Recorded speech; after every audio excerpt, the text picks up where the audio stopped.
जय हिंद दोस्तों, मैं मदन आपका स्टडी ग्रुप आईओ प्लेटफॉर्म पर स्वागत करता हूं। आशा करता हूं आप अच्छे होंगे, बेहतरीन होंगे और उम्मीद करता हूं साथियों अपनी तैयारी बहुत अच्छे से कर रहे होंगे। साथियों, ये अंकित सर ने सामान्य ज्ञान की बुक लॉन्च की है। 10 जून को ये बुक लॉन्च हुई थी। इसका सॉल्यूशन हम करने वाले हैं।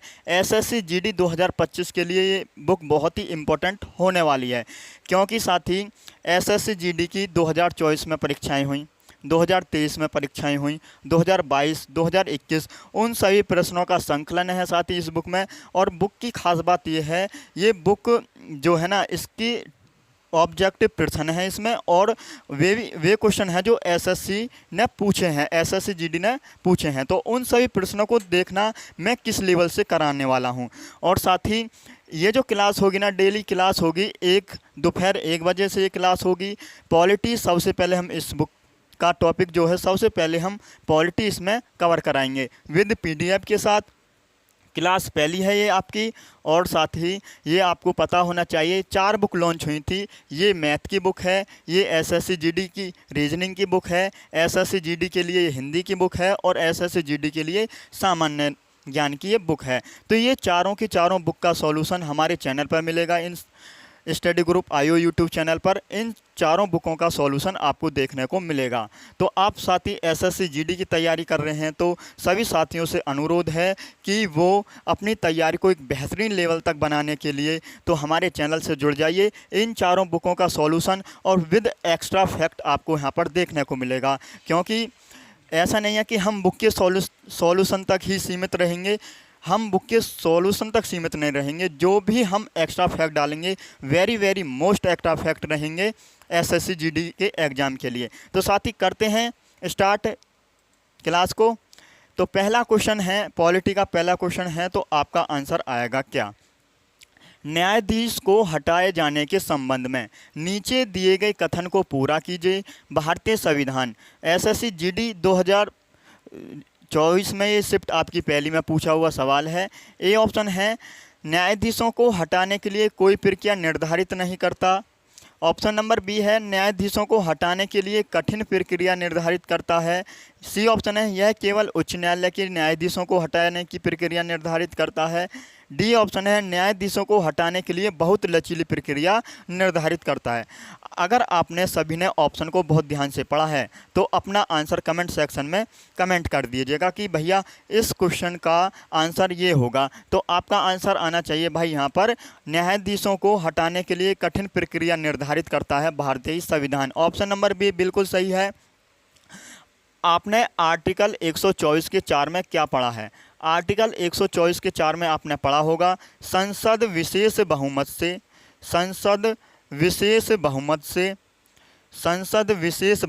न्यायाधीशों को हटा सकती है। संसद विशेष बहुमत से न्यायाधीशों को हटा सकती है, न्यायाधीशों को हटा सकती है। आपको याद होना चाहिए आर्टिकल। अब बात आती है आर्टिकल, ये जो 124 है ये किस भाग में आता है? तो भैया आप बोलेंगे भैया ये भाग 5 में आता है, भाग 5 में आता है। भाग 5 में क्या है? सर्वोच्च न्यायालय। भाग 5 में क्या है भैया? सर्वोच्च न्यायालय है।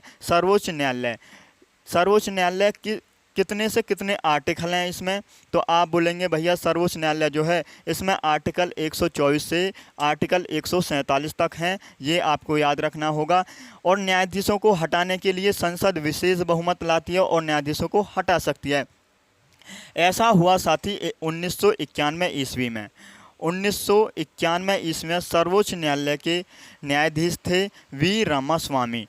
वी रामास्वामी पर क्या होता है? महाभियोग की प्रक्रिया लागू होती है, लेकिन यह प्रक्रिया उन पर लागू तो होती है, लेकिन यह जो प्रस्ताव आता है लोकसभा में आता है, तो यह जो प्रस्ताव आया लोकसभा में, यह प्रस्ताव लोकसभा में ही सीमित रह गया था, आगे नहीं गया था। इसलिए उन्होंने महाभियोग का तो सामना किया, लेकिन उन पर महाभियोग नहीं लगाया गया था।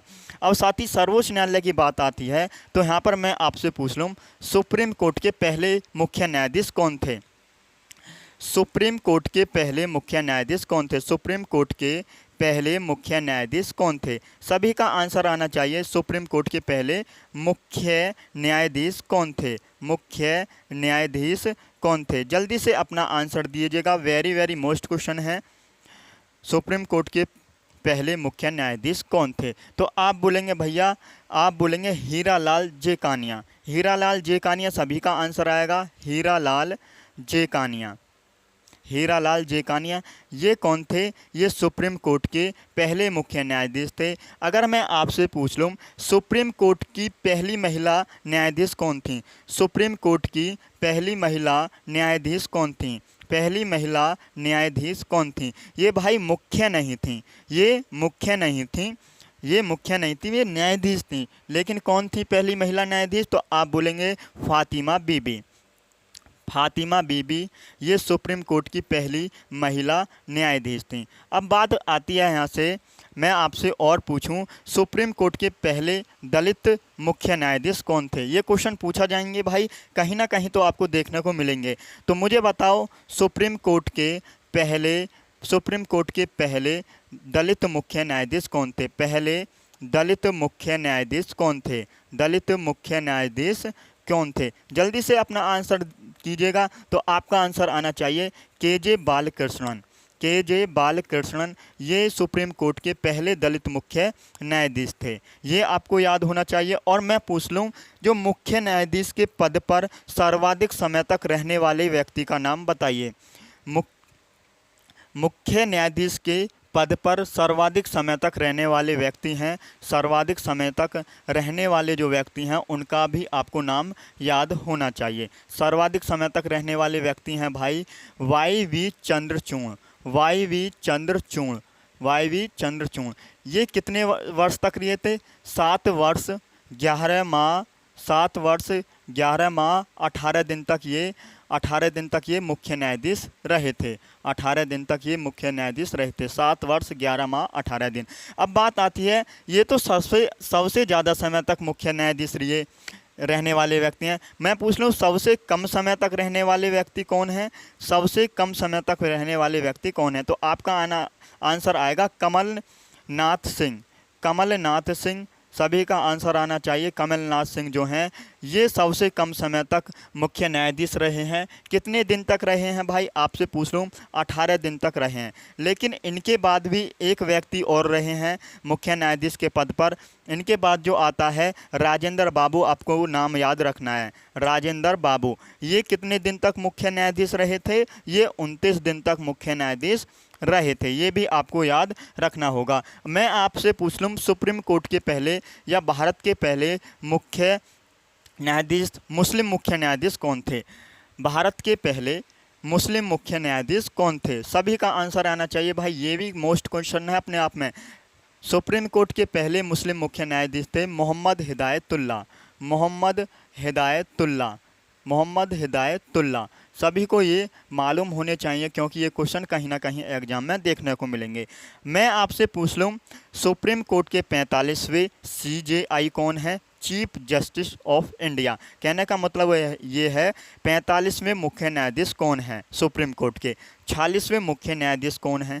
47वें मुख्य न्यायाधीश कौन हैं? 48वें मुख्य न्यायाधीश कौन हैं? ये सभी आपको याद करके जाने हैं। और साथ ही वर्तमान में मुख्य न्यायाधीश कौन है? सभी को ये टॉपिक क्लियर होना चाहिए सभी का, क्योंकि यहाँ से अगर SSC GD ने पूछा है तो क्या सवाल पूछा था, लेकिन 2025 में ये क्या सवाल पूछेगा। अगर साथ ही आपको SSC GD की नौकरी लेनी है तो साथ ही किताब के इस व्याख्या पर नहीं जाना। क्वेश्चन में किताब की व्याख्या क्या है, मैं आपको क्या बता रहा हूँ, ये आपको ज़रूर देखना भाई। और वीडियो अच्छी लगे ना एक बार थम्स अप करना है और वीडियो को शेयर करना है। आपके सभी दोस्त जो भी स्टडी ग्रुप से जुड़े हुए हैं उस सभी में आप वीडियो को शेयर कर सकते हैं। तो साथ ही ये सभी आपको याद होना चाहिए। तो मैं आपको बता दूं 45वें CJI जो हैं वो दीपक मिश्रा हैं।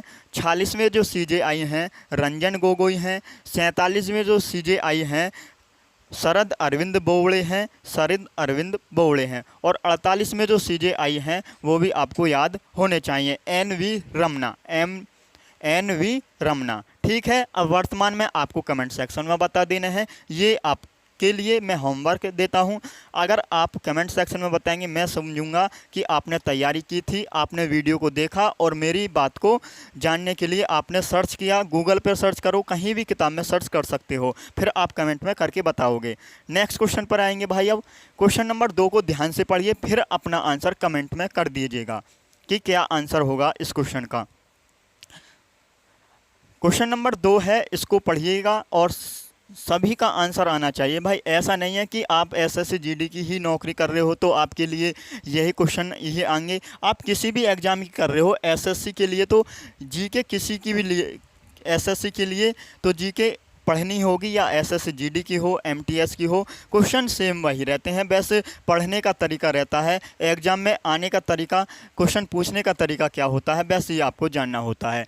भारतीय संविधान के भाग 4A के अनुसार यदि माता पिता या संरक्षक हैं, कॉमा डैश डैश डैश वर्ष तक की आयु वाले अपने यथास्थिति बालक या प्रतिपाल्य के लिए शिक्षा का अवसर प्रदान करें। एसएससी जीडी 20 फरवरी 2024 शिफ्ट आपकी पहली में ये क्वेश्चन पूछा हुआ है। तो आप आंसर देंगे, थम्स अप कर दीजिएगा कि भैया इस क्वेश्चन का ये जवाब है, जल्दी कमेंट में कर दीजिएगा। तो आपका आंसर आना। सबसे पहले मैं पूछ लूँ, भाग 4A में क्या है? तो आप बोलेंगे भाग 4A में तो भैया मौलिक कर्तव्य हैं, मौलिक कर्तव्य हैं। तो आपको ये पता ही है मौलिक कर्तव्य हैं। तो भाग 4A में तो आर्टिकल क्या है? भाग 4A में आर्टिकल कौन सा है? तो आर्टिकल भी आपको याद रखना है, आर्टिकल 51A। तो मौलिक कर्तव्य वर्तमान में कितने हैं? 11 मौलिक कर्तव्य हैं। और 11वां मौलिक कर्तव्य जो है, 11वां मौलिक कर्तव्य जोड़ा गया था 86वें संविधान संशोधन 2002 में ये मौलिक कर्तव्य जोड़ा गया था। और ये जो मौलिक कर्तव्य है ये किससे संबंधित है? ये जो 86वां संविधान संशोधन हुआ था, 11वां मौलिक कर्तव्य इसमें जोड़ा गया, ये है संबंधित है 11वां मौलिक कर्तव्य, माता पिता या संरक्षक 6 से 14 वर्ष तक के बच्चों को शिक्षा के अवसर प्रदान करें। तो आपका क्या आंसर आएगा इस क्वेश्चन का? 6 से 14 वर्ष। 6 से 14 वर्ष, ऑप्शन नंबर बी यहाँ पर सही जवाब है। 6 से 14 वर्ष तक के बच्चों के लिए माता पिता या संरक्षक शिक्षा के अवसर प्रदान करें। और 86वें संविधान संशोधन 2002 के तहत आर्टिकल 21 के जोड़ा गया था। आर्टिकल 21 के में बात यह है, आर्टिकल 21 के आपने पढ़ा होगा, यह भी शिक्षा से संबंधित है आर्टिकल। तो आर्टिकल 21 के में जोड़ा गया है 6 से 14 वर्ष तक के बच्चों के लिए अनिवार्य शिक्षा दी जानी चाहिए। अनिवार्य शिक्षा का प्रावधान है आर्टिकल 21 के में। तो ये आपको भाई याद रखना है।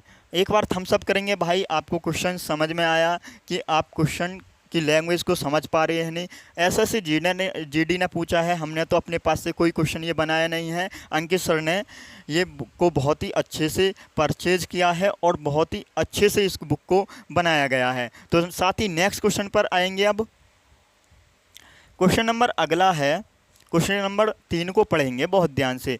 ये क्वेश्चन है संविधान सभा से संबंधित। जितने भी संविधान सभा से क्वेश्चन बनेंगे मैं अभी आपको कवर कराऊंगा, आप देखना और अपना जो मैं आपसे पूछूं आंसर कमेंट सेक्शन में आपको बताना है। संविधान सभा ने देश को भारत के संविधान को अपनाया। संविधान सभा ने भारत के संविधान को कब अपनाया था? सभी का आंसर आएगा भैया, कब अपनाया था? जल्दी से अपना आंसर कमेंट में करिएगा। संविधान सभा ने कब अपनाया था? 26 जनवरी 1950। भैया 26 जनवरी 1950 को तो संविधान पूर्ण रूप से लागू हो गया था। संविधान पूर्ण रूप से लागू हो गया था। और 26 जनवरी को मनाते हैं हम गणतंत्र दिवस। 26 नवंबर 1949, सभी का आंसर आएगा 26 नवंबर 1949।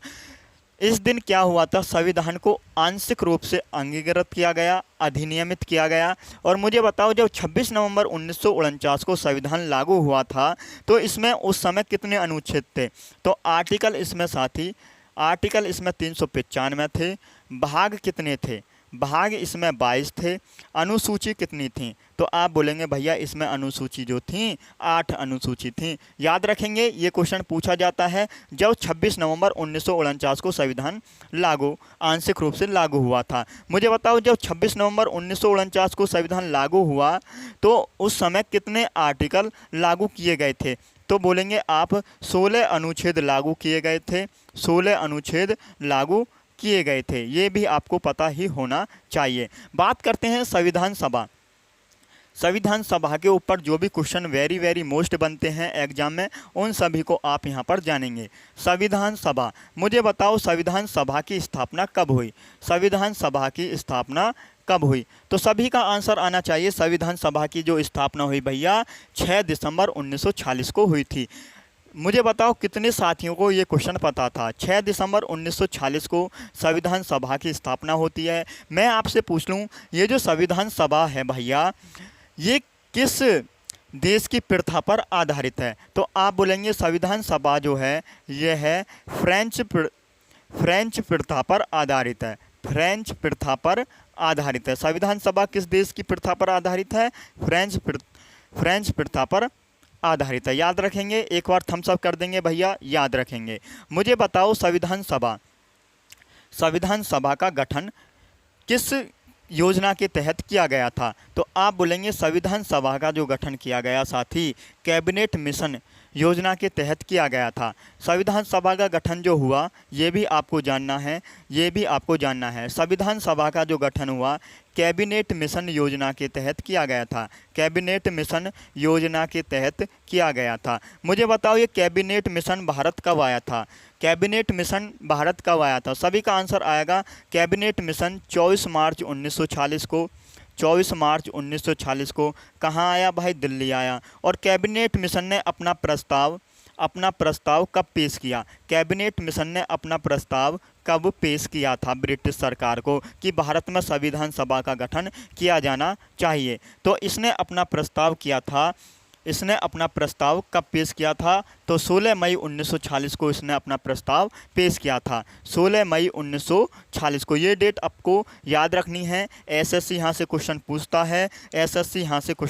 है। जो भी क्वेश्चन एसएससी पूछेगा मैं उन सभी क्वेश्चनों को बताता चलूँगा भाई वीडियो में कि यहाँ से ये क्वेश्चन उस एग्ज़ाम में पूछा हुआ है। तो आप बता सकते हैं कि आप बता देंगे, आपसे कोई पूछे कि कैबिनेट मिशन ने अपना प्रस्ताव ब्रिटिश सरकार के सामने कब पेश किया था? 16 मई 1940 को। और कहा गया इसमें कि संविधान सभा का गठन भारत में किया जाना चाहिए। मैं पूछ लूँ आपसे, ये जो कैबिनेट मिशन है साथी ये कितने सदस्य ही था? तो ये 3 सदस्य ही था। और तीनों के तीनों आपको याद होने चाहिए नाम, 1 2 3। तो पहले कौन थे?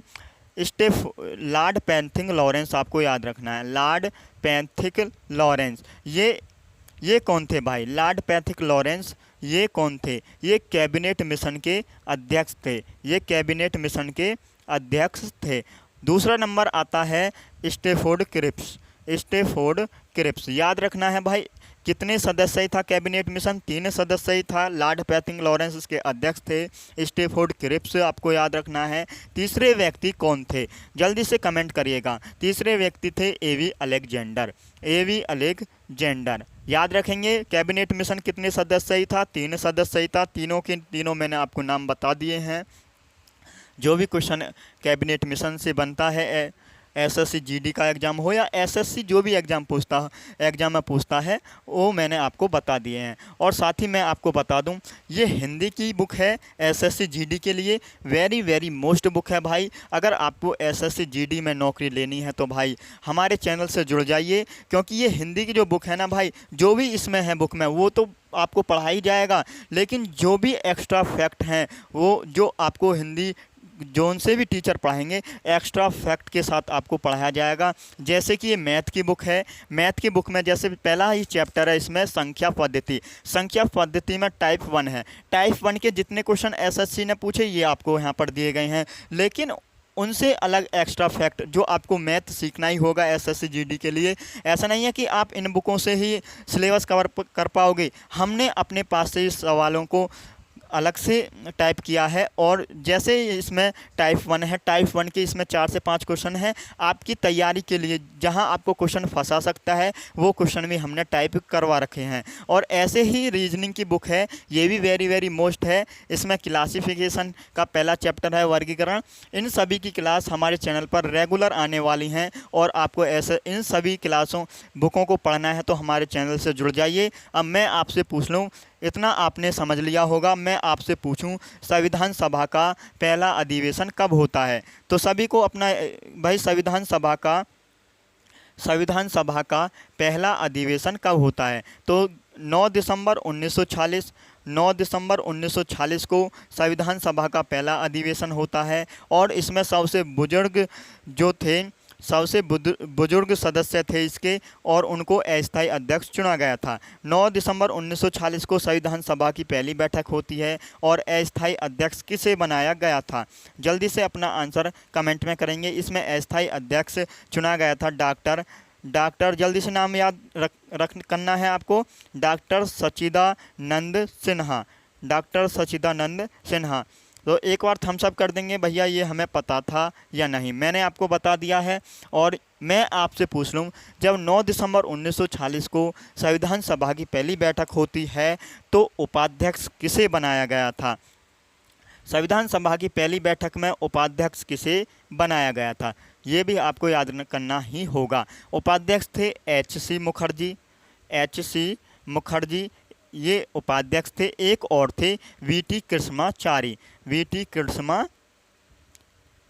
कृष्णाचारी, ये नाम आपको याद रखना है, ये भी एग्जाम में पूछे जाते हैं।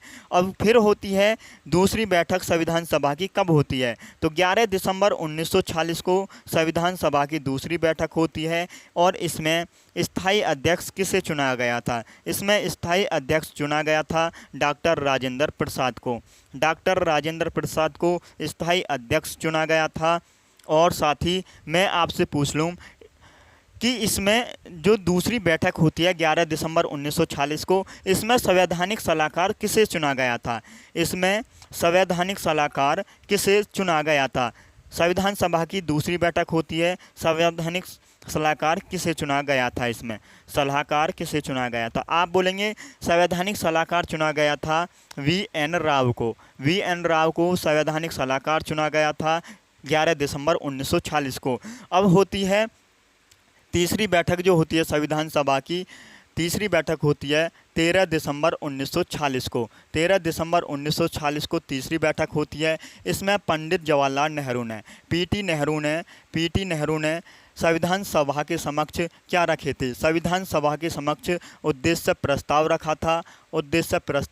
रखा था। मुझे बताओ उद्देश्य प्रस्ताव को संविधान सभा ने कब स्वीकृति दी थी, संविधान सभा ने उद्देश्य प्रस्तावों को कब स्वीकृति दी थी, तो आपका आंसर आएगा 22 जनवरी 1947 को। 22 जनवरी 1947 को उद्देश्य प्रस्तावों को संविधान सभा ने स्वीकृति दी थी। ये आपको सभी को याद रखना है। और मुझे बताओ जब 26 नवंबर को ये 1949 को संविधान सभा ने भारत के संविधान को अपनाया था, तो 26 नवंबर को हम मनाते हैं विधि या कानून दिवस मनाया जाता है। ये सभी को अपनी कॉपी में नोट करना है और प्रॉपर नोट्स बनाने हैं। साथ ही एसएससी जीडी की नौकरी लेनी है। जीके में इतने एक्स्ट्रा फैक्ट अगर आपको कोई चैनल पर अदरवाइज चैनल पर कोई पढ़ा रहा है इस बुक से अदर फैक्ट, तो भाई वहाँ जाके पढ़ सकते हैं। लेकिन भाई मैं तो अपनी तैयारी से ही आया हूँ कि आपकी तैयारी हो जाए भाई बेहतरीन, और आप तैयारी कर लें और अपनी एसएससी जीडी में नौकरी पक्की कर लें। जो भी क्वेश्चन एसएससी पूछता है वो सभी मैंने आपको बता दिए हैं। नेक्स्ट क्वेश्चन पर आ जाएंगे भाई। अगला क्वेश्चन है, भारत में अनुच्छेद 333 के उपबंध के अधीन रहते हुए प्रत्येक राज्य की विधानसभा से अनधिक सदस्यों से मिलकर बनेगी। सभी का आंसर आएगा भाई। ये क्वेश्चन भी अपने आप में इम्पोर्टेंट है क्योंकि एसएससी जीडी 20 फरवरी 2024 को ये क्वेश्चन पूछा है शिफ्ट दूसरी में। तो आपका आंसर क्या आएगा, पहले तो आप क्वेश्चन को समझिए फिर अपना आंसर कमेंट सेक्शन में करिएगा, क्योंकि ये क्वेश्चन थोड़ी लैंग्वेज इसकी अलग होती है। तो आप सबसे पहले लैंग्वेज को पहचानिए फिर उस आंसर का क्वेश्चन का आंसर करिएगा। तो विधानसभा में अनधिक सदस्य से मिलकर बनी होती है, तो कहने का मतलब ये है इस क्वेश्चन का, विधानसभा में अधिकतम सदस्य कितने हो सकते हैं, विधानसभा में अधिकतम सदस्य कितने हो सकते हैं। तो सभी का आंसर आना चाहिए।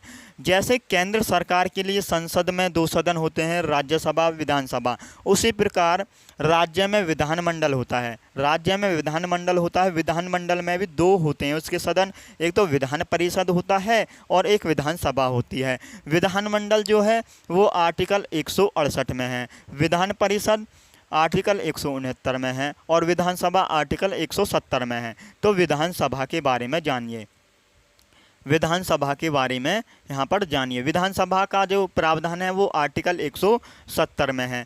और मुझे बताओ, ये जो विधानसभा है ये भारत के सभी राज्यों में प्लस कुछ केंद्र शासित प्रदेशों में है। और इसमें अधिकतम सदस्य कितने हो सकते हैं? इसमें विधानसभा में अधिकतम सदस्य कितने हो सकते हैं? मैं सभी का आंसर जानूंगा तो आपका आंसर आएगा अधिकतम सदस्य इसमें 500 हो सकते हैं। और न्यूनतम सदस्य कितने हो सकते हैं? तो आपका आंसर आएगा न्यूनतम सदस्य भैया इसमें 60 हो सकते हैं। लेकिन यहाँ पर अपवाद है। अपवाद क्या है? तो आपको ये याद रखना है, गोवा में जो है विधानसभा की सीटें कितनी हैं? गोवा में 40 सीटें हैं। मिजोरम में विधानसभा की कितनी सीटें हैं? मिजोरम में 40 सीटें हैं। सिक्किम में कितनी सीटें हैं?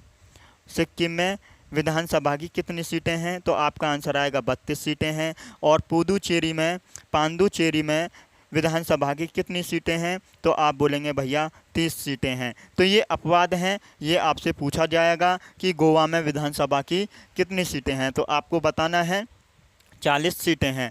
तो आपका क्या आंसर आएगा यहाँ पर? 500। तो ऑप्शन नंबर बी आपका यहाँ पर करेक्ट है, बिल्कुल सही जवाब हो जाएगा ऑप्शन नंबर बी। और साथ ही आपको वीडियो अच्छी लग रही है ना, अपने दोस्तों के पास इस वीडियो को शेयर कर दीजिएगा और उनसे कहिएगा भैया एसएससी जीडी की बुक का सॉल्यूशन आरडब्ल्यूए वालों ने जो ये बुक लॉन्च की हैं उन बुकों का सॉल्यूशन स्टार्ट हो गया है एसएससी जीडी 2025 के लिए। और साथ ही एसएससी जीडी की नौकरी आप लेना चाहते हो तो हर संडे को फ्री वीकली मॉक टेस्ट लगवाए जाते हैं आरडब्ल्यूए एप्लीकेशन पर। वहां पर संडे को फ्री वीकली मॉक टेस्ट लगाइए, फिर उसका हम फुल डिटेल सॉल्यूशन देते हैं, मैथ का, रीजनिंग का, हिंदी का और जीके का। और सॉल्यूशन को देखिए, अपने उस क्वेश्चनों को मिलाइए जो आपने कहाँ गलत किए हैं, कहाँ पर आपने गलती कीजिए और की है, वहाँ पर आप एनालिसिस कर सकते हैं अपने मॉक टेस्ट को और अपनी तैयारी को एकदम बेहतरीन बना सकते हैं। नेक्स्ट क्वेश्चन, अगला क्वेश्चन है क्वेश्चन नंबर 5 है। क्वेश्चन नंबर 5 को ध्यान से पढ़ेंगे। संविधान कई तरह से सरकार की शक्तियों को सीमित करता है। सरकार के शासन को सीमित करने का सबसे सामान्य तरीका कुछ डैश को निर्दिष्ट करना है, जो हम सभी के पास नागरिक के रूप में है और जिसका उल्लंघन करने की अनुमति किसी भी सरकार को नहीं दी जा सकती। तो एसएससी जीडी ने पूछा है 20 फरवरी को, शिफ्ट तीसरी है। देखो जो पैटर्न रहेगा ना, शिफ्ट 1 में जो पैटर्न उठाया उसने उसी शिफ्ट में जो पैटर्न उठाया, क्वेश्चन की लैंग्वेज और होगी या क्वेश्चन वहीं से होगा, कुछ और क्वेश्चन पूछा जाएगा। तो यहाँ पर अपना आंसर दे सकते हैं, आर्थिक कर्तव्यों को, मौलिक अधिकारों को, मौलिक कर्तव्यों को या राज्य के नीति निर्देशक सिद्धांतों को। भाई थोड़ी पीडीएफ गंदी है, मैं भी चाहूँगा कि इस पीडीएफ को और भी इसमें सुधार किया जा सकता है, इसे और भी साफ किया जा सकता है। मैं करवाऊँगा खुद इस पीडीएफ को कि भैया ये वहाँ पर बोर्ड पर पीडीएफ थोड़ी धुंधली नज़र आती है, इसे हम साफ करवाएंगे। और साथ ही हम वीडियो तो इन बुकों की कई दिन से बना रहे हैं। हमने इन बुकों का जो मंगलवार से हम वीडियो बना रहे थे, लेकिन भाई हमारा फ़ोन ही ख़राब हो गया, वीडियो नहीं बन पाई। हमें बहुत दिक्कत का सामना करना पड़ा है अभी पिछले 2 से 3 दिन में। बहुत दुख हुआ है हमें, हमारा फ़ोन ख़राब हो गया था, इसलिए भाई हमने किसी और का फ़ोन मांगा है और उससे वीडियो हम आपके लिए बना रहे हैं कि हम भी चाहें कि आप जो एसएससी जीडी की तैयारी कर रहे हो उनके लिए वीडियो प्रॉपर जाए चैनल पर और वहाँ पर आप वीडियो को देख सकते हैं। आप सभी का सहयोग चाहिए भाई हमें थोड़ा सा, कि आप सभी अपने दोस्तों को वीडियो को शेयर कर दिएगा, जल्दी से जल्दी हम दूसरा फ़ोन ले लें। तो नेक्स्ट क्वेश्चन यहाँ तो आपका आंसर क्या आएगा? तो आपका आंसर आएगा मौलिक अधिकार। मौलिक अधिकार ये किस भाग में है, इसके बारे में भी जानें। मौलिक अधिकार जो हैं ये किस भाग में हैं? तो आपका क्या आंसर आएगा भैया? आपका आंसर आएगा भैया मौलिक अधिकार जो हैं ये भाग 3 में है। और आर्टिकल इसमें कहाँ से कहाँ तक हैं? आप बोलेंगे आर्टिकल 12 से 35 तक इसमें आर्टिकल हैं। मुझे बताओ मूल संविधान में कितने मौलिक अधिकार थे? मूल संविधान में 7 मौलिक अधिकार थे, लेकिन वर्तमान में मौलिक अधिकार कितने हैं? वर्तमान में 6 मौलिक अधिकार हैं। याद रखेंगे वर्तमान में कितने मौलिक अधिकार हैं? 6। और मुझे बताओ ये जो हैं मौलिक अधिकार हमने किस देश के संविधान से लिए हैं? आप बोलेंगे भैया मौलिक अधिकार जो हमने यूएसए के संविधान से लिए हैं, अमेरिका के संविधान से लिए हैं। मुझे बताओ कि भारतीय संविधान का मैग्ना कार्टा किसे कहा जाता है? तो मुझे आपका आंसर आना चाहिए कि भैया भारतीय संविधान का मैग्ना कार्टा किसे कहा जाता है? तो आप बोल देंगे भारतीय संविधान का मैग्ना कार्टा जो कहा जाता है, भाग 3 को भारतीय संविधान का मैग्ना कार्टा कहा जाता है। तो कितने अधिकार बताए हैं? प्रारंभ में इसमें 7 मौलिक अधिकार थे, लेकिन वर्तमान में 6 मौलिक अधिकार हैं। एक 44वां संविधान संशोधन होता है। 44वां संविधान संशोधन 1978 के द्वारा एक संपत्ति का अधिकार था,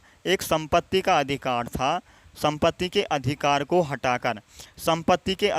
हटाकर एक विधिक, ये जो अधिकार था इसे क्या कर दिया गया है? इसे एक कानूनी या विधिक अधिकार बना दिया गया है।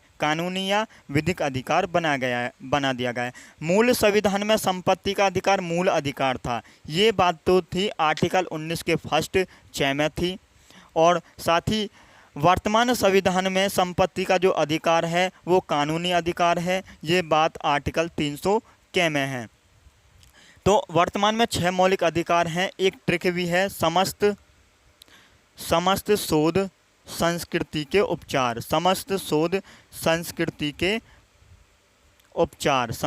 के उपचार, ये ट्रिक भी आपको याद रखनी है, क्योंकि यहाँ से क्वेश्चन पूछा जाता है। सम का मतलब है समता का अधिकार। पहला मूल अधिकार कौन सा है? समता का अधिकार, समता या समानता का अधिकार। इसमें आर्टिकल कहाँ से कहाँ तक हैं? तो आप बोलेंगे भैया इसमें आर्टिकल 14 से 18 तक हैं। नंबर 2 पे आता है स्वतंत्रता का अधिकार। इसमें आर्टिकल 19 से 22 तक हैं। नंबर 3 पर आता है शोषण के विरुद्ध अधिकार। इसमें आर्टिकल कहाँ से कहाँ तक हैं? तो आप बोलेंगे भैया इसमें आर्टिकल 23 से 24 तक हैं। फिर नंबर आता है साथ ही धार्मिक स्वतंत्रता का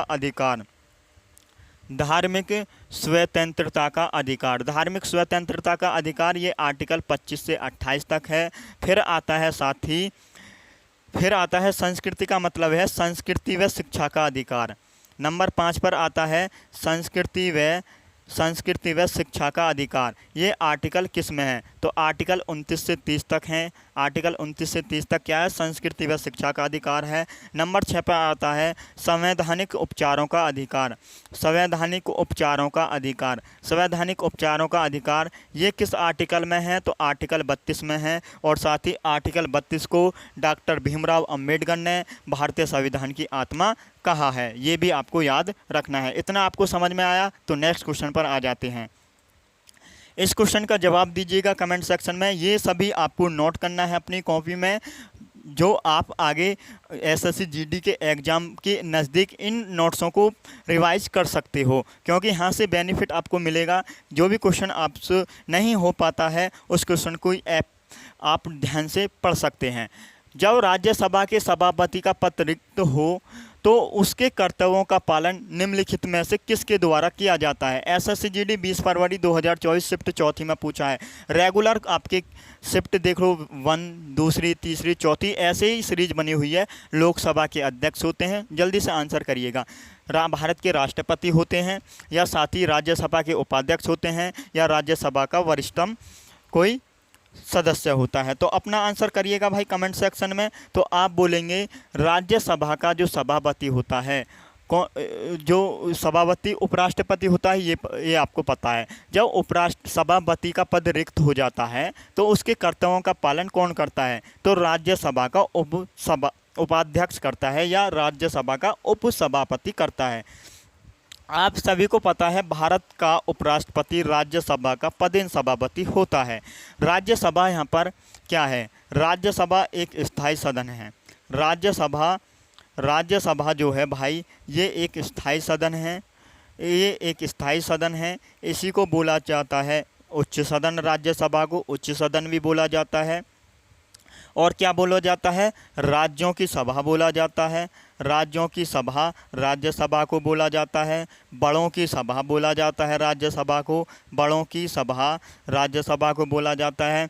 और भी कुछ बोल सकते हैं भाई, इसका नाम और भी कुछ हो सकता है, तो इसका दूसरा नाम भी हो सकता है राज्यसभा को भैया द्वितीय सदन भी बोला जाता है, द्वितीय सदन भी बोला जाता है। ये एग्जाम में पूछे जाते हैं। देखो उच्च सदन पूछा जाता है, उच्च सदन किसे कहा जाता है, लोकसभा या राज्यसभा को? आप बोलेंगे भैया उच्च सदन लोकसभा, उच्च सदन जो बोला जाता है राज्यसभा को बोला जाता है। ये सभी आपको पता होगा। मुझे बताओ, राज्यसभा में राष्ट्रपति 12 सदस्यों को मनोनीत करता है। ये प्रावधान हमने किस देश के संविधान से लिया है? राज्यसभा में राज्यसभा में राष्ट्रपति 12 सदस्यों का मनोनयन करता है। ये प्रावधान हमने कहाँ से लिया है? तो आपका आंसर आएगा भैया हम ये प्रावधान हमने आयरलैंड के संविधान से लिया है। याद रखेंगे, बिल्कुल आपको याद रखना होगा। मुझे बताओ राज्यसभा का कार्यकाल कितना होता है? तो भैया आप बोलेंगे भैया राज्यसभा का तो कोई कार्यकाल ही नहीं होता, क्योंकि ये एक स्थायी सदन है, इसको कभी भंग नहीं किया जा सकता। अब बोलें मैं आपसे पूछ लूँ राज्यसभा के सदस्यों का कार्यकाल कितना होता है? तो राज्यसभा के सदस्यों का कार्यकाल कितना होता है? तो आप बोलेंगे राज्यसभा के सदस्यों का कार्यकाल 6 वर्ष होता है। और राज्यसभा के 1/3 सदस्य प्रति 2 वर्ष सेवानिवृत्त हो जाते हैं। ये भी आपको याद रखना होगा। और राज्यसभा के सदस्यों की न्यूनतम आयु कितनी होती है? राज्यसभा के सदस्यों की न्यूनतम आयु कितनी होती है? आप बोलेंगे राज्यसभा के सदस्यों की न्यूनतम आयु 30 वर्ष होती है। ये आपको याद रखना है। नेक्स्ट क्वेश्चन पर आएंगे भाई। अब नेक्स्ट क्वेश्चन क्या है? अगला क्वेश्चन है भारतीय संविधान के निम्नलिखित में से कौन से भाग का संबंध राज्य के नीति निर्देशक सिद्धांतों से है? जल्दी से क्वेश्चन को पढ़िएगा, फिर अपना आंसर कमेंट सेक्शन में कर दीजिएगा। ऑप्शन नंबर ए है भाग आपका, दूसरा है भाग, चौथा है भाग, तीसरा है भाग 1। भाग 1 कहता है संघ और उसके राज्य क्षेत्र होंगे। भाग 1 में क्या है? संघ और उसके राज्य क्षेत्र। इसमें आर्टिकल 1 से 4 तक हैं, आर्टिकल इसमें 1 से 4 तक हैं।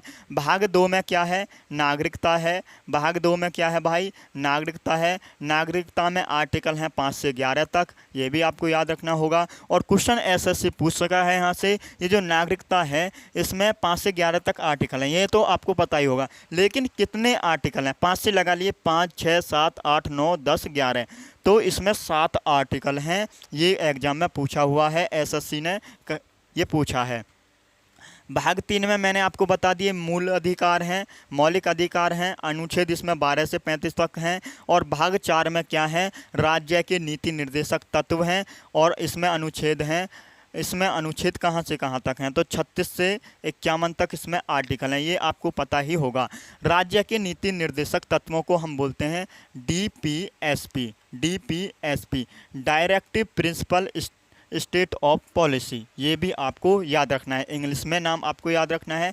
अब मैं पूछ लूँ कि ये राज्य के नीति निर्देशक सिद्धांत हैं, ये किस भाग में? आपको पता चलेगा भाग 4 में, अनुच्छेद 36 से 51 तक है।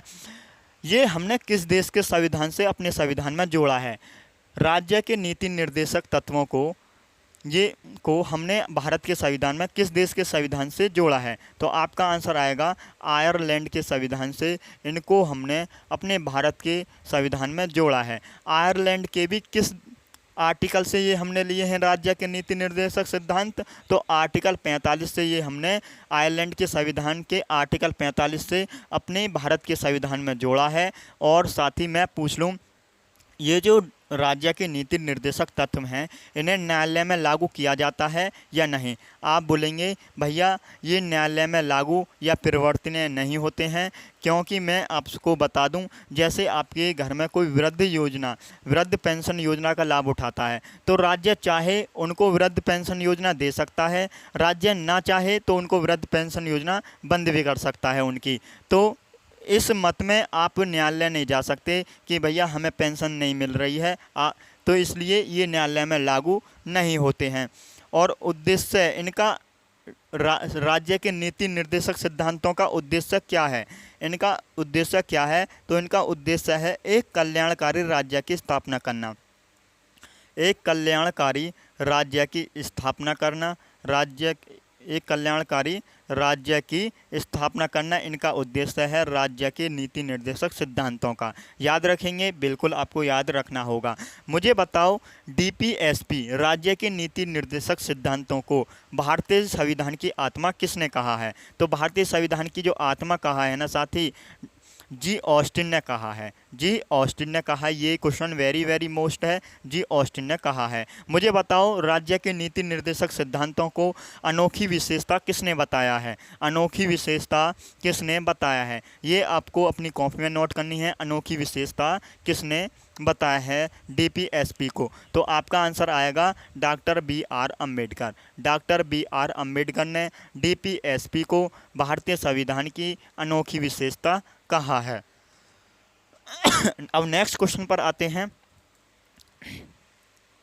भारतीय संविधान का निम्नलिखित में से कौन सा अनुच्छेद वित्त आयोग से संबंधित है? कौन सा आर्टिकल है जो वित्त आयोग से संबंधित है? सभी को आंसर आना चाहिए। क्या आंसर होगा इस क्वेश्चन का सभी का? अनुच्छेद 290, अनुच्छेद 280 या अनुच्छेद 260 या अनुच्छेद 270? सभी का आंसर आएगा अनुच्छेद 280। अनुच्छेद 280 में क्या है? वित्त आयोग। अनुच्छेद 280 में है भाई वित्त आयोग। वित्त आयोग याद रखेंगे। वित्त आयोग किस भाग में है? तो आपका आंसर आएगा भाग 12। भाग 12 आपको याद रखना है। भाग 12 में क्या है? वित्त आयोग है। और इसका गठन कौन करता है? वित्त आयोग का गठन कौन करता है? वित्त आयोग का गठन भैया 5 वर्षों के लिए राष्ट्रपति करता है। वित्त आयोग का गठन 5 वर्षों के लिए कौन करता है? राष्ट्रपति करता है। याद रखेंगे, वित्त आयोग का गठन कौन करता है? राष्ट्रपति करता है। वित्त आयोग में सदस्य कितने होते हैं? वित्त आयोग में सदस्य कितने होते हैं? 5 सदस्य होते हैं। और इनकी नियुक्ति कौन करता है? 5 सदस्यों की नियुक्ति कौन करता है? तो राष्ट्रपति इनकी नियुक्ति करता है। राष्ट्रपति इनकी नियुक्ति करता है। इसमें एक तो अध्यक्ष होता है। इसमें एक तो अध्यक्ष होता है, 4 अन्य सदस्य होते हैं। 4 अन्य सदस्य होते हैं। याद रखेंगे, बिल्कुल आपको याद रखना है। मैं आपसे पूछ लूं अब, वित्त आयोग का आधार वर्ष क्या है? वित्त आयोग का आधार वर्ष भी एग्जाम में पूछा जाता है। वित्त आयोग का आधार वर्ष क्या है? तो आपका आंसर आएगा वित्त आयोग का जो आधार वर्ष है 1 अप्रैल से 31 मार्च तक का है। इसका आधार वर्ष क्या है? 1 अप्रैल से 31 मार्च तक का इसका आधार वर्ष है। ये एग्जाम में पूछा जाता है भाई, कभी कभी एग्जाम में पूछ लिया जाता है। मुझे बताओ पहले वित्त आयोग का गठन किसकी सिफारिश पर किया गया था? तो आपको याद रखना है पहले वित्त आयोग का गठन केसी नियोगी की अध्यक्षता में पहले वित्त आयोग का गठन केसी नियोगी की अध्यक्षता में 1951 में किया गया था। 1951 में किया गया था। मुझे बताओ पहला जो वित्त आयोग चला था ये कब से कब तक कार्यवन रहा था? ये कब से कब कार्यवन रहा था? तो आपका आंसर आएगा 1 अप्रैल 1952 से पहला जो वित्त आयोग जो कार्यवन में रहा ये रहा 1 अप्रैल 1952 से 31 मार्च 1952 तक 31 मार्च 1957 तक ये कार्यान्वयन रहा था। याद रखेंगे, बिल्कुल आपको याद रखना है। अब मुझे बताओ 14वें वित्त आयोग कौन है? 14वें वित्त आयोग कौन है? 13वें वित्त आयोग कौन है? ये एग्जाम में पूछे जाते हैं। और 15वें वित्त आयोग कौन है? 13वें वित्त आयोग जो हैं के अध्यक्ष जो हैं विजय केलकर हैं। विजय केलकर 13वें वित्त आयोग के अध्यक्ष हैं। 14वें वित्त आयोग के अध्यक्ष वाई वी रेड्डी हैं। 15वें वित्त आयोग के अध्यक्ष हैं एन के सिंह 15वें वित्त आयोग के अध्यक्ष हैं और इनका कार्यकाल 2020 से 2025 तक है। और 15वें वित्त आयोग का गठन कब किया गया था? 15वें वित्त आयोग का गठन 2017 में किया गया था। मुझे बताओ वित्त आयोग का कार्य क्या होता है? वित्त आयोग का कार्य जो होता है साथी ये भी आपको जानना होगा। संघ व राज्यों के बीच करों का बंटवारा ये करता है वित्त आयोग, इसका ये काम होता है। अब नेक्स्ट क्वेश्चन पर आएंगे। भारतीय संविधान के निम्नलिखित में से किस अनुच्छेद में यह उल्लेखित किया गया है कि अपराध के लिए अभियुक्त किसी व्यक्ति को स्वयं अपने विरुद्ध साक्षी होने के लिए बाध्य नहीं किया जाएगा? जल्दी से अपना आंसर कमेंट में कर दीजिएगा कि इस क्वेश्चन का आंसर क्या होगा। अनुच्छेद 16 में क्या है, अनुच्छेद 14 में क्या है, अनुच्छेद 20 में क्या है, अनुच्छेद 18 में क्या है। ये भाई आर्टिकल आपको याद होने चाहिए क्योंकि ये आर्टिकल आपसे पूछे जाते हैं। अनुच्छेद 16 में कमेंट सेक्शन में आपको बताना है। तो यहाँ पर क्या आंसर होगा, आर्टिकल 20। आर्टिकल 20 यहाँ पर सभी का सही जवाब है। आर्टिकल 20 दो सिद्धि के संबंध में संरक्षण, ये आपसे कहता है। और इसमें 3 अधिकार मिले होते हैं। आर्टिकल 20 में 3 अधिकार कौन कौन से हैं। एक, अपराध की एक बार सजा होगी। आर्टिकल 20 में 3 अधिकार हैं और आर्टिकल 20 कहता है दो सिद्धि के संबंध में संरक्षण। और इसमें 3 अधिकार मिले होते हैं। पहला अधिकार है अपराध के समय का कानून लागू होगा। एक, अपराध की एक सज़ा होगी। ऐसा नहीं है कि भाई हमने कोई मर्डर किया, मर्डर हो गया, उसकी सज़ा हमें मिलेगी, एक अपराध की एक ही सज़ा होगी। ऐसा नहीं है हमने अपराध अब किया है, उसको अब मर्डर किया है, लेकिन कुछ साल बाद उस मर्डर की वो बदल जाती है, आपका कानून बदल जाता है, उसकी उम्र कैद हो जाती है मर्डर के बाद। तो ऐसा नहीं है। जब आपको 5 साल की जेल होती है ना मर्डर की, तो आपको याद रखना है, तो एक अपराध की एक बार सज़ा होगी। और स्वयं के विरुद्ध गवाही निषेध है, स्वयं के विरुद्ध गवाही निषेध है। तो ये आपको याद रखना है। अनुच्छेद 18 आपको याद रखना है। अनुच्छेद 18 में क्या है, अनुच्छेद 18 में उपाधियों का अंत है। अनुच्छेद 14 में क्या है, समता या समानता का अधिकार है। नेक्स्ट क्वेश्चन पर आएंगे भाई। नेक्स्ट क्वेश्चन है भाई अब आपका, राज्यसभा की अधिकतम सदस्य संख्या कितनी है। राज्यसभा की अधिकतम सदस्य संख्या कितनी है, 350, 450, 250 या 150। सभी का आंसर आएगा 250। राज्यसभा ये किस आर्टिकल में है, राज्यसभा ये किस आर्टिकल में है। तो मैं आपको बता दूं, एक ट्रिक है सरला, सरला करके आपको याद रखना है। से आता है संसद, से आता है संसद, संसद 79 में है, आर्टिकल 79 में। रे से आता है राज्यसभा, ये आर्टिकल 80 में है। ले से आता है लोकसभा, ये आर्टिकल 81 में है, ये आर्टिकल 81 में। याद रखेंगे इस ट्रिक को, आपका आंसर आना चाहिए भैया, हम याद रखेंगे। कमेंट सेक्शन में हमको ये याद रखना है। तो राज्यसभा के बारे में हम जान रहे हैं। तो राज्यसभा में 2 प्रकार से सदस्य होते हैं। राज्यसभा में वर्तमान में सदस्य कितने हैं, ये आपको बताना है।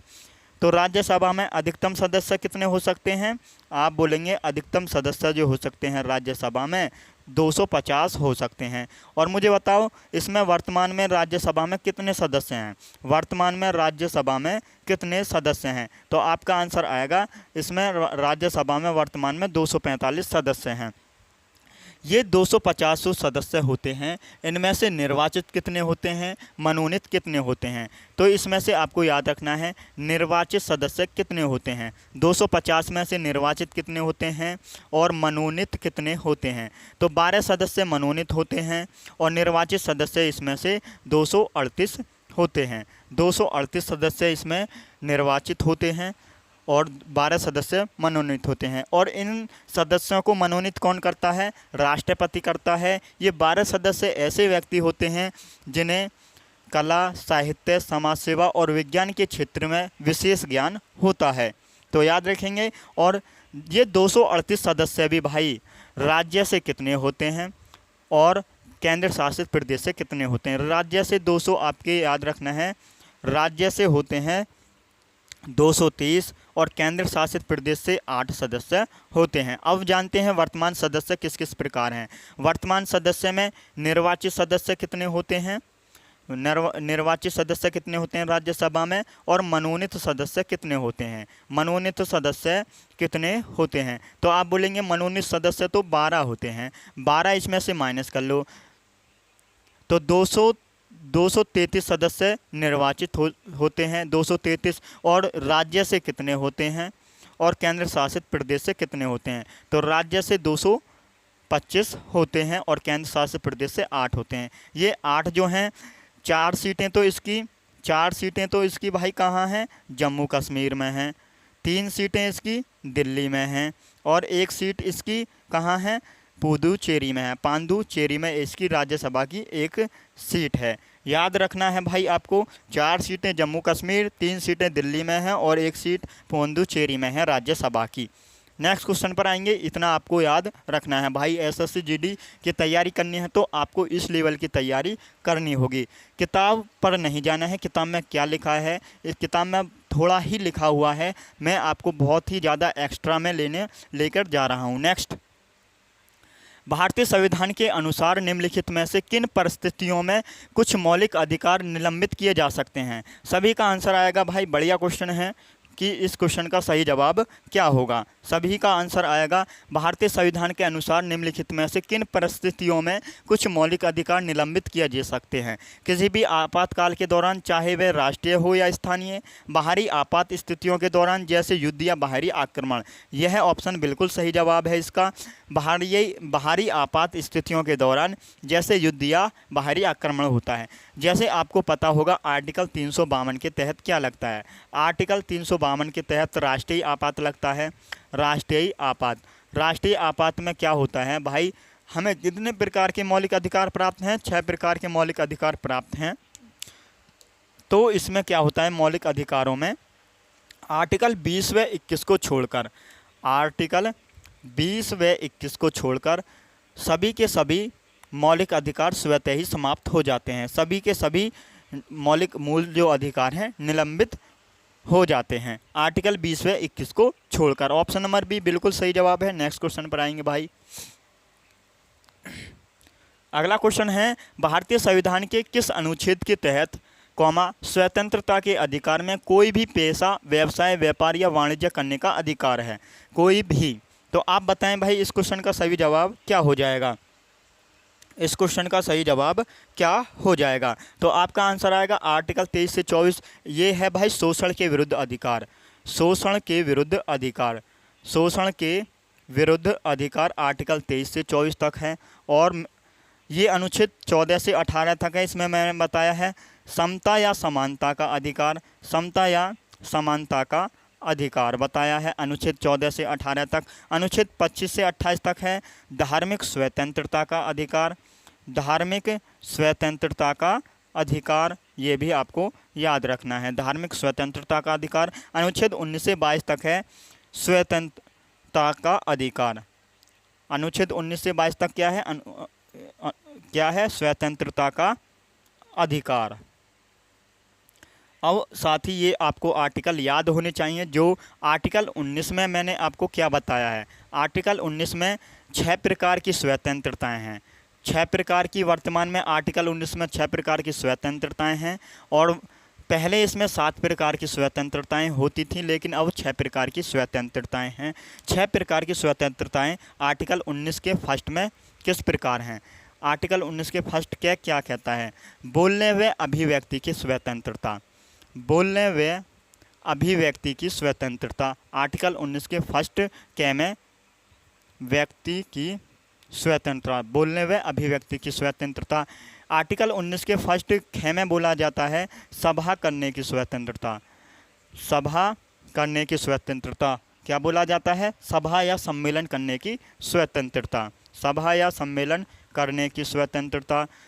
आर्टिकल 19 के फर्स्ट ग में बोला जाता है जब बोलेंगे तो भाई सभा होगी, सभा होगी तो क्या होता है? संघ बनेगा, संघ या संगठन बनाने की स्वतंत्रता है, संघ या संगठन बनाने की स्वतंत्रता है। जब संघ या संगठन बनेगा तो आर्टिकल 19 के फर्स्ट घ में क्या बोला जाता है?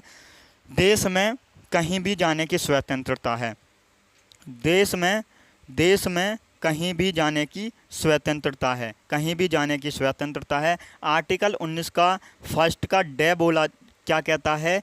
देश में कहीं भी जाने की स्वतंत्रता हो गई। देश में कहीं भी बस जाने की स्वतंत्रता, देश में कहीं भी बस जाने की स्वतंत्रता है आर्टिकल 19 के फर्स्ट डे में। फिर आती है आर्टिकल 19 का च तो ख़त्म हो गया है, इसे निष्कासित कर दिया गया है। फिर आता है 6 में क्या है? देश में कहीं भी व्यापार करने की स्वतंत्रता, देश में कहीं भी व्यापार करने की स्वतंत्रता। ये 6 प्रकार की स्वतंत्रताएं हैं जो आपको याद रखनी हैं।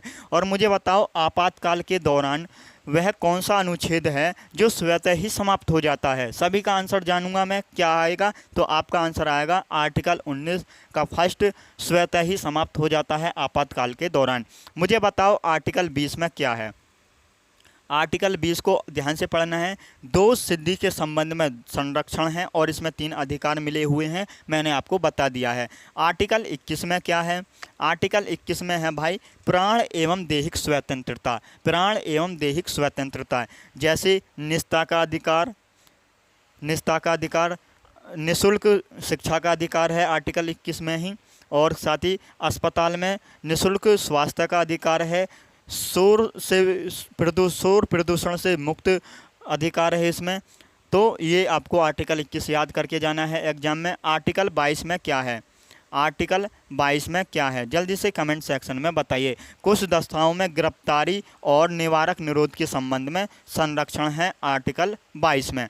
तो याद रखेंगे भाई, इतना आपको याद रखना है। नेक्स्ट क्वेश्चन पर आएंगे अब। क्वेश्चन नंबर 13 है, भारतीय संविधान के निम्नलिखित में से कौन से अनुच्छेद का संबंध भारतीय संसद से है? भारतीय संसद से है तो कौन सा आर्टिकल है, ये आपसे पूछा है। अनुच्छेद 79 से 22 तक मैंने आपको बताया संसद ये है संघ की विधायिका। संघ की विधायिका में मैंने बताया आर्टिकल 79 से आर्टिकल 122 तक भाग 5 में है संघ की विधायिका। संघ की विधायिका भाग 5 में है और संघ की विधायिका को बोला जाता है संसद। संघ की विधायिका को क्या बोला जाता है? संसद। संसद आर्टिकल 79 में है, तो आपको पता ही चल गया होगा answer A, option number A, 79 से 122 तक। मुझे बताओ संसद के कितने अंग होते हैं? संसद के कितने अंग होते हैं? तो आप बोलेंगे भैया संसद के 3 अंग होते हैं, लोकसभा, राज्यसभा और राष्ट्रपति। ये संसद के 3 अंग होते हैं। मुझे बताओ संसद के कितने सदन होते हैं? संसद के 2 सदन होते हैं, लोकसभा और राज्यसभा। ये भी आपको याद रखना है भाई। अब नेक्स्ट क्वेश्चन पर आएंगे। भारतीय संविधान का निम्नलिखित में से कौन सा अनुच्छेद मौलिक कर्तव्यों से संबंधित है? मौलिक कर्तव्यों से कौन सा आर्टिकल है जो संबंधित है? अनुच्छेद 51 ए। ये भाग 4 में है मौलिक कर्तव्य। भाग 4 में क्या है? भाग 4 के में मौलिक कर्तव्यों का प्रावधान है और अनुच्छेद 51 ए आपको याद रखना है। मुझे बताओ मौलिक कर्तव्य का, ये जो मौलिक कर्तव्य हैं ये भारतीय संविधान में थे या नहीं? मूल संविधान में थे या नहीं? यस या नो आएगा आपका आंसर। तो आप बोलेंगे इनका प्रावधान मूल संविधान में नहीं था। जब इनका मूल संविधान में प्रावधान नहीं था तो साथ ही ये जोड़े कब गए थे? तो 42वां संविधान संशोधन होता है। 42वां संविधान संशोधन 1976 के द्वारा सरदार स्वर्ण सिंह समिति की सिफारिश पर, सरदार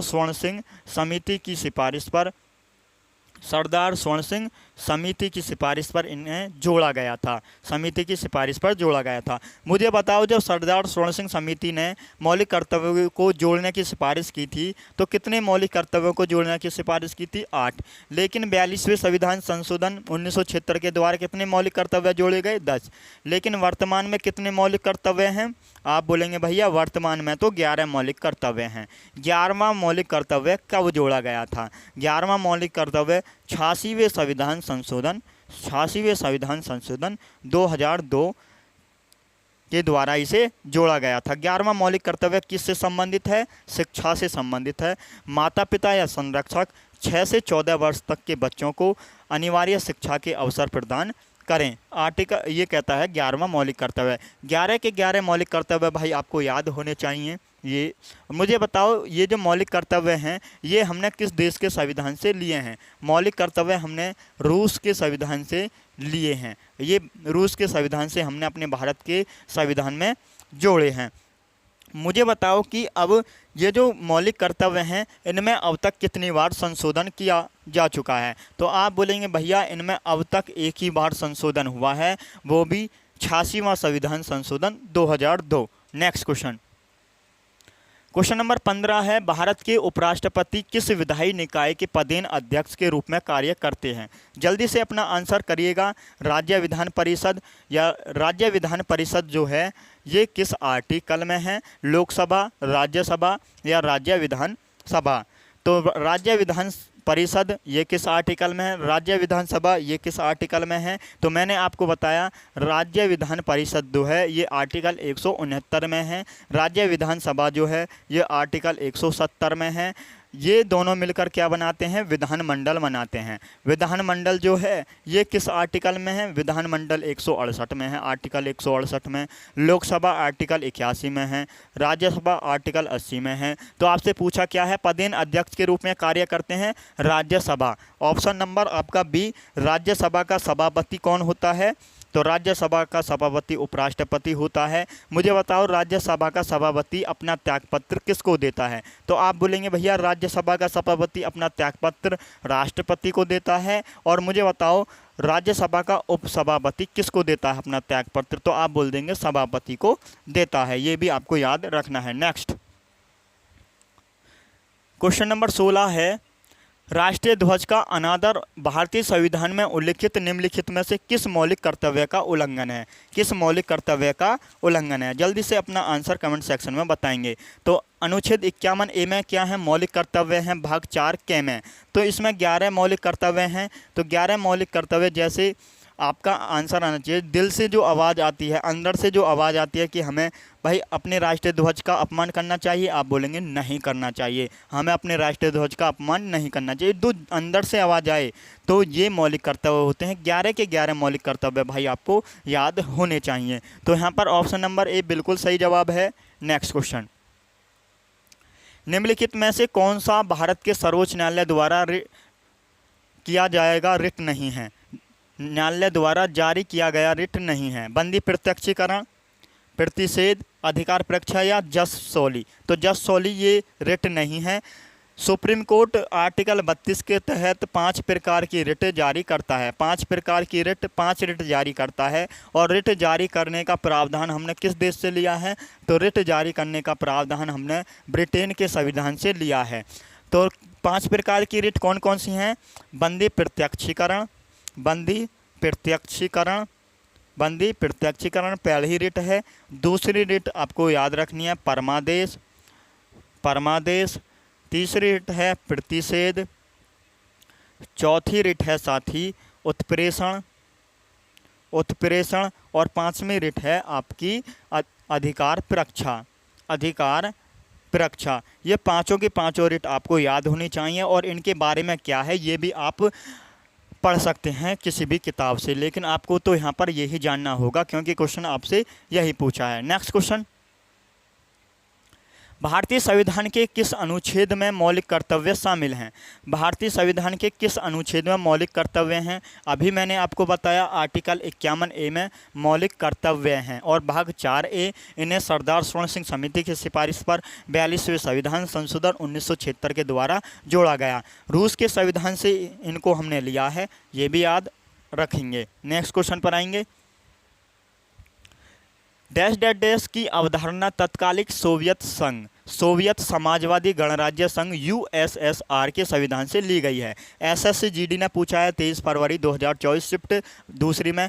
मौलिक अधिकार, मौलिक अधिकार को तो हमने USA के संविधान से लिया है। रूस